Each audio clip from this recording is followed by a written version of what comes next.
दरियाए स्वात के बहाव में कमी का सिलसिला जारी है। अब तक 10 लाशें निकाली जा चुकी हैं। 8 लापता अफराद की तलाश मुख्तलिफ मकामात पर जारी है। मज़ीद तफसीलात जानेंगे। डॉन न्यूज़ के नुमाइंदे मुराद अली खान हमारे साथ मौजूद हैं। मुराद, ताज़ा तरीन क्या सूरत हाल है?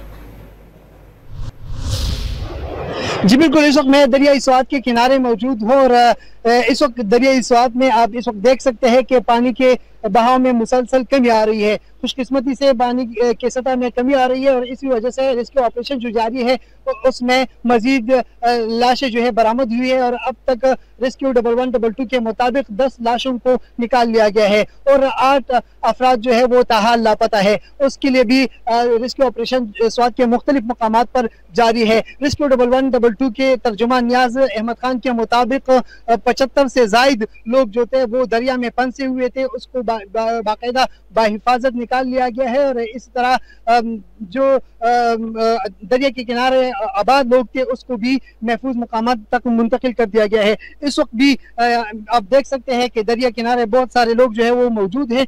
अगर इंतजामिया की बात की जाए तो वाकई गफलत हुई है और इस वक्त भी आप देख सकते हैं कि दरिया किनारे बड़ी तादाद में यहाँ पर मकामी लोग मौजूद हैं। इसको रोकने के लिए इस वक्त भी कोई इंतजामिया कोई इदारा यहाँ पर मौजूद नहीं है। इंतजामिया की जानिब से डीसी स्वात ने ये कहा है कि हमने नोटिफिकेशन जारी कर दिया था और दफ़ा 144 स्वात में नाफिज है, लेकिन सिर्फ वो नोटिफिकेशन तक नाफिज थी और उसके बाद कोई अमली इक़दाम नहीं उठाए गए थे, जिसकी वजह से ये इतना बड़ा वाक़या जो है वो सामने आया है। इस वक्त भी बड़ी तादाद में मकामी लोग दरिया स्वात के किनारे मौजूद है और दरिया स्वात में जिस तरह मैंने बताया कि पानी के सतह में मुसलसल कमी आ रही है और रेस्क्यू ऑपरेशन जो है वो भी स्वात के मुख्तलिफ तहसीलों में मुख्तलिफ मकामात में जो है जारी है। अब तक 8 लाशें निकाल ली गई है और बाकी के जो